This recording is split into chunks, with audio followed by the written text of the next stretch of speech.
Hello student, good morning to you all and once again welcome to you all in my channel. Student, ये video एक long period के बाद आपके लिए present हो रही है और क्लास 10th को आप पास कर चुके हो। इसका रिजल्ट भी CBSE ने रिलीज कर दिया था 15 जुलाई को। तो स्टूडेंट आप अब 11th क्लास में ऑफिशियली पहुंच चुके हैं और जिन्होंने 11th क्लास में PCM ग्रुप लिया है तो मैथमेटिक्स की उनके लिए ये पहली वीडियो है जिसमें 11th के सिलेबस से चैप्टर नंबर 1 यानी जिसका नाम है सेट्स उसको हम स्टार्ट करेंगे। इससे पहले हम थोड़ा सा जान लें कि CBSE ने इस दौरान क्या क्या चेंज किया है, क्योंकि आप सभी जानते हैं कि कोरोना काल चल रहा है और इसमें स्कूल इंस्टीट्यूशन और सभी तरह की गतिविधियां अभी बंद की गई हैं। HRD से मिली गाइडलाइन के अकॉर्डिंग अभी स्कूल खुलने की संभावना बहुत कम है, तो इसके चलते ये सभी क्लासेस ऑनलाइन कंडक्ट की जा रही हैं। आपका 11th क्लास अभी स्टार्ट हो ही रहा है, तो इसके चलते CBSE ने भी 9 to 12 सभी क्लासेस के सिलेबस में कुछ चेंजेस किया है, क्योंकि अब इस दौरान ऑनलाइन क्लासेस में उस तरह की एनवायरनमेंट को क्रिएट करना पॉसिबल नहीं है जिस तरह का एक फेस टू फेस इंटरेक्शन होने वाली क्लास में होता है। तो इसीलिए पूरे सिलेबस को कवर करना भी मुश्किल होगा, उसके लिए काफी टाइम चाहिए। तो अब यहाँ पर इस ऐसे स्थिति में टाइम लॉस भी हो रहा है, तो इसलिए CBSE ने क्या किया है, सिलेबस में चेंजेस किया है। 30% सिलेबस 9 to 12 क्लासेस में सभी सब्जेक्ट्स में कम कर दिया है। तो आपको पता होना चाहिए, आपने देखा भी होगा कि कौन कौन से चैप्टर या कौन कौन से चैप्टर से टॉपिक्स को उन्होंने डिलीट किया है। तो जैसे सेट्स थ्योरी है, हमारा चैप्टर नंबर 1 है, तो उसमें से भी कुछ टॉपिक्स को कम किया गया है। सबसे पहले ये बता दें कि 11th क्लास के जो सिलेबस है वो यूनिट में डिवाइड है, ठीक है, 5 यूनिट्स में डिवाइड है। उसमें से पहली यूनिट्स है सेट्स एंड फंक्शन। तो इसमें जैसे कि नाम से पता चल रहा है, सेट्स और फंक्शन से रिलेटेड जितने चैप्टर्स होंगे इस यूनिट के अंदर आएंगे। तो जैसे फर्स्ट चैप्टर है सेट्स, तो ये तो सेट्स है ही। सेकंड चैप्टर की अगर बात करें तो वो रिलेशन एंड फंक्शन है, तो फंक्शन रिलेशन, तो ये सेकंड चैप्टर भी इस यूनिट में आता है। और थर्ड चैप्टर की अगर मैं बात करूं तो वो है ट्रिग्नोमेट्रिक फंक्शन। तो ये भी, क्योंकि ट्रिग्नोमेट्रिक फंक्शन भी एक फंक्शन है, तो ये भी फंक्शन की ही यूनिट में इंक्लूड होगा। इसलिए फर्स्ट यूनिट जो कि सेट्स एंड फंक्शन के नाम से है, उसमें 3 चैप्टर इंक्लूड किए गए हैं। इसके अलावा इनसे कई सारे टॉपिक्स जो डिलीट किए गए हैं उसका PDF आप साइट से भी देख सकते हैं और आपको सेंड भी कर दिया गया है। तो स्टूडेंट उसी के अकॉर्डिंग आपको सिलेबस करवाया जाएगा। अब क्योंकि इसको कराने के लिए इसमें देखिए जितने भी चेंजेस हुए हैं उसी के अकॉर्डिंग क्लासेस ली जाएंगी, वही टॉपिक्स आपको क्लास में करवाए जाएंगे।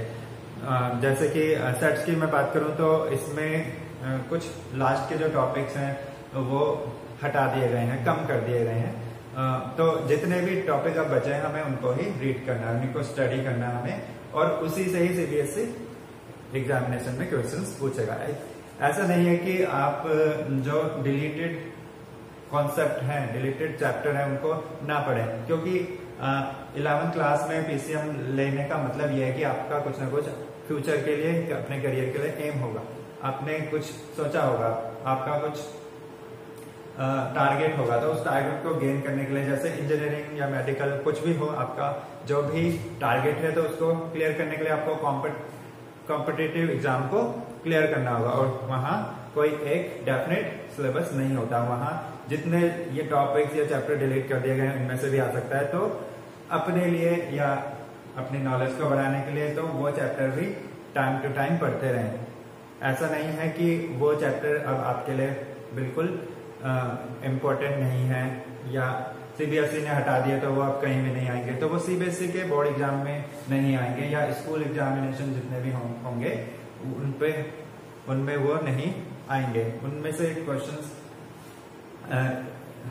पूछे नहीं जाएंगे, इसलिए आपको यहाँ तो उनमें से क्वेश्चन नहीं मिलेंगे, बट कॉम्पिटिटिव एग्जाम में उनमें से आ सकता है, तो इसलिए उनको भी पढ़ना है।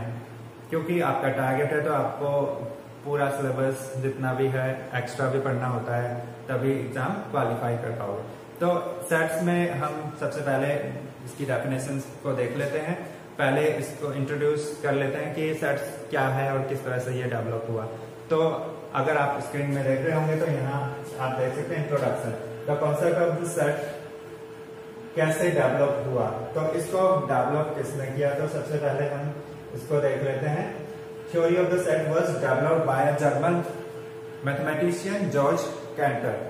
जॉर्ज कैंटर ने इसको डेवलप किया, और उसने कब किया, जब प्रॉब्लम ऑन ट्रिग्नोमेट्रिक सीरीज नाम का एक कॉन्सेप्ट, एक टर्म है जिस पर उनकी रिसर्च चल रही थी। तो उस रिसर्च को करते करते, क्योंकि रिसर्च में क्या होता है, कई नई चीजें निकल के आती रहती हैं, तो उस रिसर्च के चलते उन्होंने एक नया कॉन्सेप्ट क्रिएट किया, डेवलप किया, जिसका नाम है सेट्स। यानी सेट्स का डेवलपमेंट उसी रिसर्च के दौरान हुआ। तो सेट्स का डेवलपमेंट किसने किया, जॉर्ज कैंटर नाम के मैथमेटिशियन ने। अब हम पढ़ते हैं सेट्स की। यहाँ पर हम सेट्स से रिलेटेड कौन कौन सी चीजें पढ़ने वाले हैं। तो in this chapter we discuss some basic definition and operation related to the set। अब हम यहाँ देखेंगे सेट्स एंड देयर रिप्रेजेंटेशन। तो सेट्स होता क्या है, तो जैसे कि हम जानते हैं, हम डेली लाइफ में भी बोलते हैं कि इन बच्चों को इतने ग्रुप में बांटो, या सपोज आपके स्कूल में 400 स्टूडेंट की स्ट्रेंथ है, तो 400 स्टूडेंट का एक ग्रुप, तो वो भी एक कलेक्शन हुआ ऑब्जेक्ट का।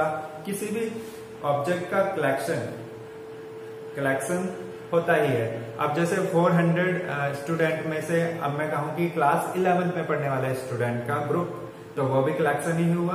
क्लास 11th में अगर हम कहें कि 30 स्टूडेंट है, तो वो भी उसमें से ही निकला है, और वो भी एक कलेक्शन है। तो ये कुछ कलेक्शन, और भी एग्जाम्पल हम ले सकते हैं। आप स्क्रीन पे देख सकते हो, कुछ एग्जाम्पल्स यहाँ पे लिए गए हैं।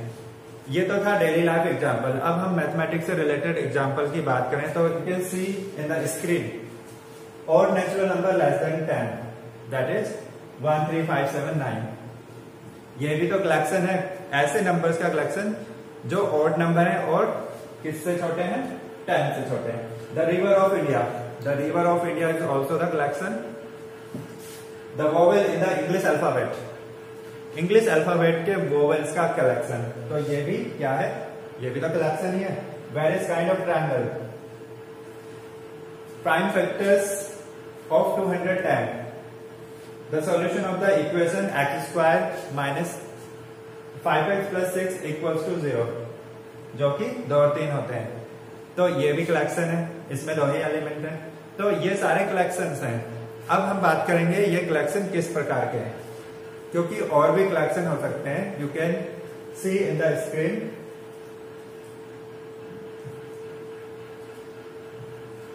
For example we can say that the river Nile does not belongs to the collection of the river of India.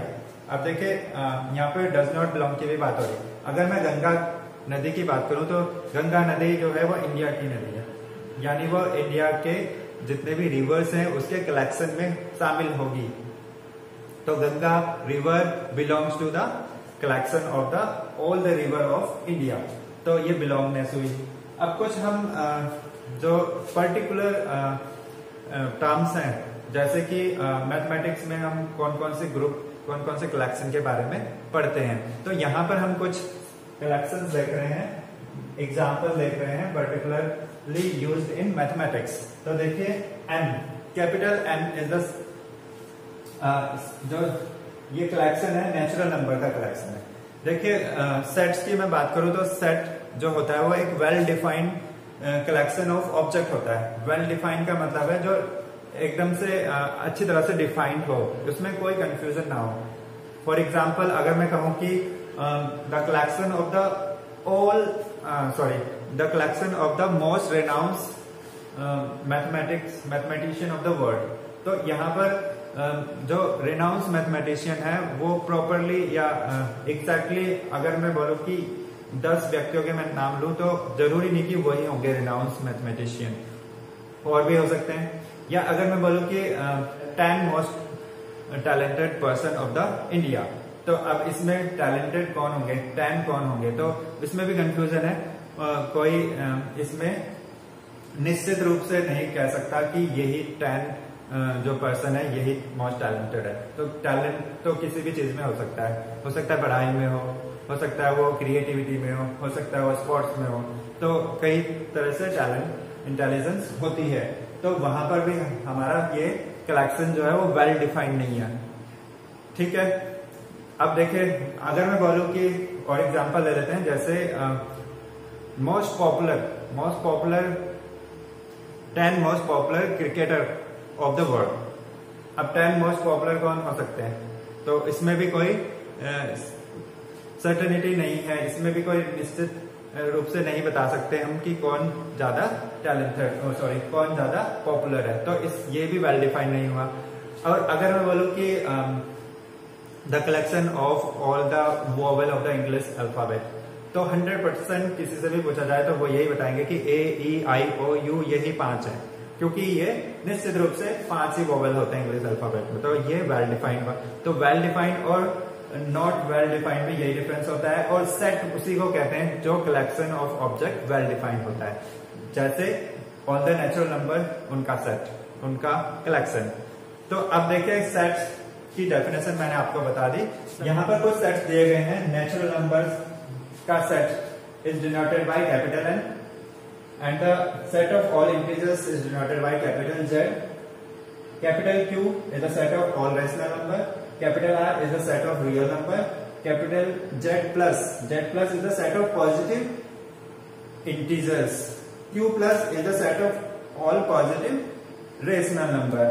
R plus is the set of all positive real number. Real number जो होते हैं वो उसमें rational भी आएंगे, उसमें irrational भी आएंगे, उसमें इंटीजर्स भी हो सकते हैं, उसमें नेचुरल नंबर भी हो सकते हैं, ठीक है, उसमें होल नंबर्स भी हो सकते हैं। तो जितने भी प्रकार के सारे नंबर्स होते हैं, हमने मैथमेटिक्स में अभी तक जितने भी तरह के नंबर पढ़े हैं उन सभी का कलेक्शन वो पूरा रियल नंबर में आता है। यानी रियल नंबर की कैटेगरी में सभी तरह के नंबर्स आते हैं इमेजिनरी को छोड़कर। इमेजिनरी नंबर जो है वो आपके लिए नया है, उसका कॉन्सेप्ट आप आगे के चैप्टर्स में पढ़ेंगे, जिसका नाम है कॉम्प्लेक्स नंबर। तो कॉम्प्लेक्स नंबर एक चैप्टर है जिसमें आप रियल नंबर के अलावा एक नया नंबर इमेजिनरी नंबर भी पढ़ोगे। तो फिलहाल रियल नंबर जो होता है उसमें सारे नंबर इंक्लूड होते हैं, रेशनल, इरेशनल, ठीक है, इंटीजर्स होते हैं उसमें होल नंबर हो सकते हैं, उसमें प्राइम नंबर, कंपोजिट नंबर हो सकता है, ऑड नंबर, इवन नंबर, सभी तरह के नंबर का collection is the real number, ठीक है। और रियल नंबर को किससे रिप्रेजेंट करते हैं, कैपिटल R से। जहां R प्लस होगा तो प्लस का मतलब है पॉजिटिव रियल नंबर, क्योंकि रियल नंबर की कैटेगरी में इंटीजर्स भी आते हैं तो नेगेटिव भी होंगे माइनस के, तो वो नहीं हमें लेने हैं R प्लस में। तो ये थे नॉर्मली जो हम मैथमेटिक्स में यूज करेंगे आगे, ठीक है। तो आज की वीडियो में इतना ही। अब हम सेट्स की डेफिनेशन के साथ एक्सरसाइज को भी पढ़ेंगे और सेट्स से रिलेटेड कुछ और भी चीजें हम आगे अगली वीडियो में पढ़ेंगे। Thank you so much.